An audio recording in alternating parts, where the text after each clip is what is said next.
की ओर से श्रद्धा प्रेम भरी जय सदानंद जय सदानंद जी।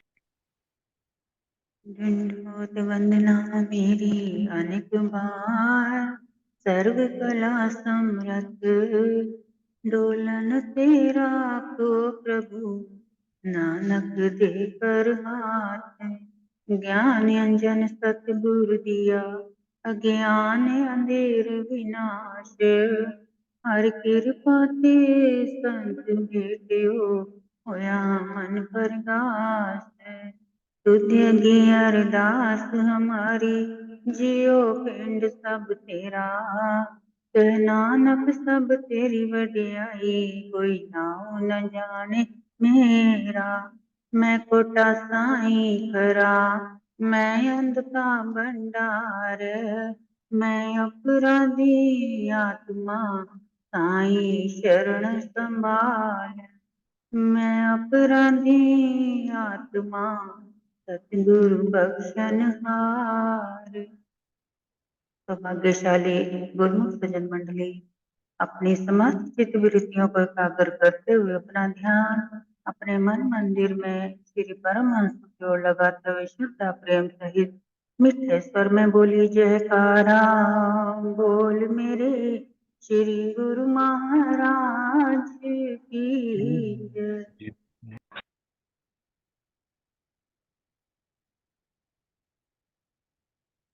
कस्तूरी कुंडल बसे मृग ढूंढे वन माही। ऐसे घट घट हरी है, दुनिया देखे नाही। कस्तूरी कुंडल बसे मृग ढूंढे वन माही। ऐसे घट घट हरी है, दुनिया देखे नाई। गुरुमुखो, ये कबीर दास जी का दोहा है। इसका अर्थ है कि जिस प्रकार से मृग की नाभि में कस्तूरी रहती है, पर वह जंगल में ढूंढता रहता है, इसी प्रकार ईश्वर जो है स्वतंत्र वर्तमान है, परंतु दुनिया उन्हें देख नहीं पाती, क्योंकि इसमें गुरु की कृपा दया होना बहुत अति आवश्यक है। अब देखा जाए तो जो दर्शन करने को भागती हैं इधर उधर, या जैसे कि सतगुरु के दर्शन तो हर कोई करता है, केवल दर्शन करने से मुक्ति मोक्ष की प्राप्ति नहीं हो सकती, क्योंकि उनके द्वारा कहे गए जो शब्द हैं, विचार हैं, जब तक से आप उन शब्द और विचारों को अपने अंदर धारण नहीं करेंगे, अपने ग्रहण नहीं करेंगे, वचनानुसार नहीं चलेंगे, तो वो जो दर्शन है वो बाहरी रूप के ही रह जाएंगे। अंदर के दर्शन अति कठिन है, क्योंकि अंदर के दर्शन तो गुरु की कृपा दया दृष्टि से होते हैं। और कृपा कब होती है? जब जीव अपने गुरु को प्रसन्न करके रखे, यानी कि गुरु के वचनों अनुसार अगर चले तो गुरु प्रसन्न हो जाते हैं, और उस प्रसन्नता में ही वो अपने दिव्य रूप के जो दर्शन दीदार ज्योति नूरानी के वो करवाते हैं। गुरुमुखो जीव जो है दर्शन कर करके तमाम उम्र अपनी गुजार रहा है। अब देखा जाए तो दर्शन का मतलब है कि एक बार दर्शन करके अपनी आंखों को बंद कर लिया जाए और उसमें वो तस्वीर बसा ली जाए। जो एक बार में ही तस्वीर अंदर बस गई तो वो ही घट घट में अंदर प्रवेश कर गई, तो अंदर से वो ज्योति नूरानी के दर्शन दीदार प्रकट हो जाते हैं। गुरु देखा जाए तो गुस्ताखी माफ, संगत जहां संगतें दरबार में जाती हैं, जो संगतें हमने देखा कि दरबार में जाती हैं, हर किसी को आगे बैठने की होड़ होती है कि आगे बैठने से क्या होता है कि दर्शन बड़े अच्छे होते हैं। लेकिन इस बात का भ्रम है। भले ही आप गुरु के सामने बैठ जाएं, जी भर के आप उनके दर्शन करें, लेकिन वो दर्शन कौन से हैं? वो दर्शन 5 भौतिक शरीर के हैं। 5 भौतिक शरीर के दर्शन अगर आप उसी में रह गए तो आप गहराई में अंदर की अंतराल में नहीं उतर पाएंगे।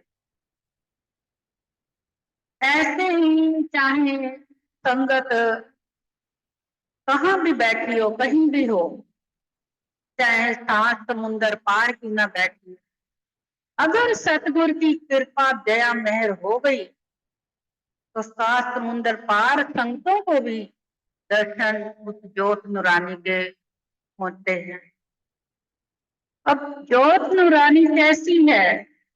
ये ऐसा दर्शन है कि जिससे अपनी आत्मा जो है वो तृप्त होती है।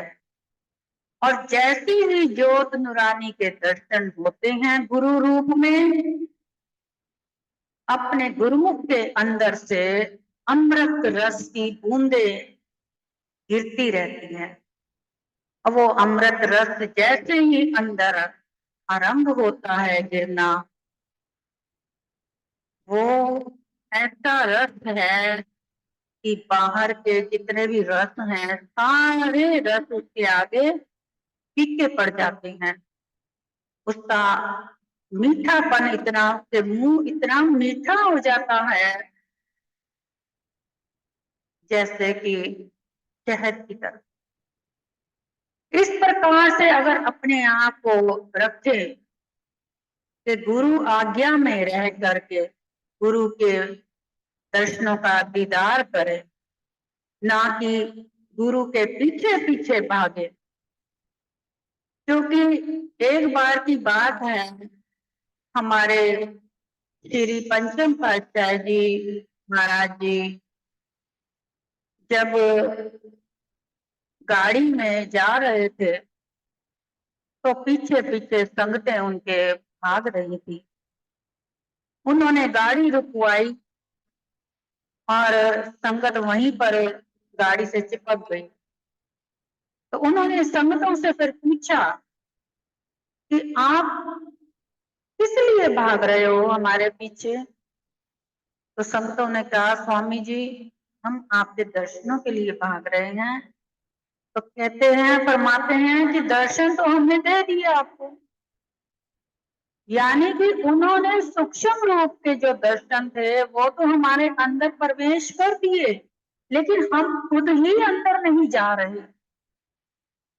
हम अगर ध्यान लगाएं, सिमरन करें अंदर से अपने, और अंदर के दर्शनों को जागृत किया जाए, मंथन किया जाए, अंदर से दर्शन अवश्य होते हैं। जैसे मृग जो है उसकी नाभि में कस्तूरी है और वो इधर उधर भागता फिरता है जंगल जंगल में, उसे यही नहीं मालूम कि कस्तूरी की जो सुगंध इतनी अच्छी तेरे को आ रही है, तो भाग रहा है, वो तो तेरे अपने अंदर है, तेरे को बाहर भागने से नहीं प्राप्त होनी। गुरुमुखो अपने आप को मंथन करना होगा नाम से। जैसे कि उदाहरण के तौर पे श्री कृष्ण भगवान है, उनके साथ माखन क्यों जोड़ा जाता है, क्या आप जानते हैं? देखा जाए तो माखन के अलावा और भी तो बहुत सी चीजें जुड़ सकती थी, खाली केवल माखन ही क्यों जोड़ा गया? क्योंकि माखन में उन्होंने एक संदेश दिया है जो हर कोई नहीं समझ सकता। ये बड़ी गहराई की बातें हैं। जिस प्रकार से जब सागर मंथन हुआ था, तो उसमें से कितने रतन, कितने कुछ उसमें प्राप्त हुआ था, आप जानते हैं।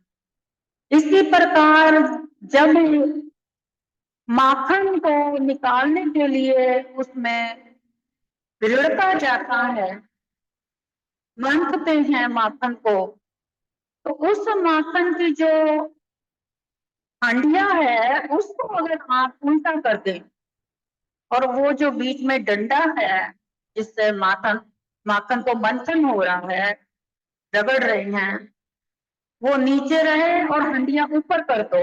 इसका क्या अर्थ है कि जो हंडिया है वो हमारा माइंड है, यानी हमारा दिमाग है, और जो उसकी हंडिया की डंडी है, मदानी जिसे कहते हैं पंजाबी में, हिंदी में समझ नहीं आ रहा क्या कहते हैं, भूल गई हूँ, तो वो हमारी रीढ़ की हड्डी है। अब जो दो रस्सियां हैं जिससे पकड़ करके माखन रिड़का जाता है, वो रस्सियां क्या है? हमारी सांस है, एक आ रही है एक जा रही है। अब जब वो खींचते हैं रस्सी को, एक उधर जाती है एक उधर जाती है, एक साथ दोनों नहीं होती ना। इसी प्रकार हमारी श्वास एक जाती है एक आती है, और इसको अगर हम अंदर अपने तीसरे तिल पर लेके जाएं, तो हमारे अंदर रगड़ इतनी होगी कि एक ना एक दिन अवश्य माखन जरूर निकलेगा। माखन क्या है? ज्योत, सच्ची ज्योत के दर्शन दीदार है। जब तक से हम अपने को अंदर से माखन की तरह मंथन नहीं करेंगे, तब तक हम बाहर की दुनिया में भागते रहेंगे, और यूं ही जीवन अपना तमाम उम्र गवा देंगे। फिर ये जो मनुष्य का चोला है, ये ऐसे ही रह जाएगा। जिस कार्य के लिए हम आए हैं वो कार्य नहीं हो पाएगा। इसलिए महापुरुषों के वचन हैं कि गुरुमुखो, हमारे श्री पंचम पातशाह जी फरमाया करते थे कि गुरुमुखो, आप भले ही हमारे कितने मर्जी नजदीक बैठे हों, तो आप क्या समझते हैं कि आपको दर्शन हो रहे हैं? नहीं।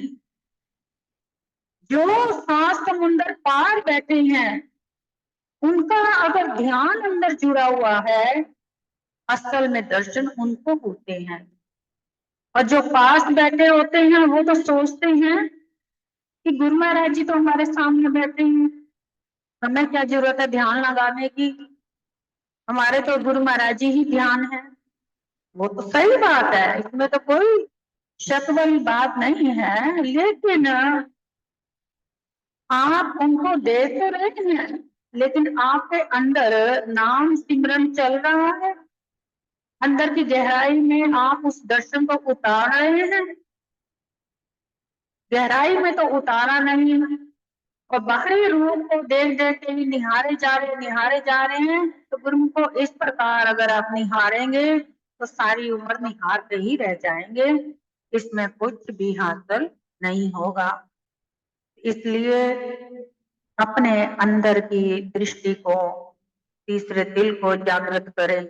आने वाला समय बहुत ही भयंकर है, इसलिए आने वाले समय में कलयुग और सतयुग की आपको स्पष्ट रूप से रूपरेखा नजर आनी आरंभ हो जाएगी।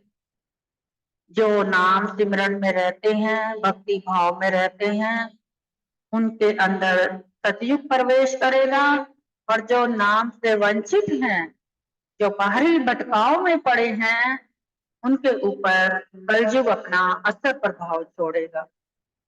अब फैसला आपके हाथ में है कि आपको सतयुग में रहना है या कलयुग। तो इसलिए महापुरुषों के वचनों का आप अपने मन में धारण करते हुए अपने आचरण में लेके आए और आज्ञा में रहें और अपने अंदर अपने महापुरुषों के दर्शन दीदार करते हुए जीवन का लाभ प्राप्त करें।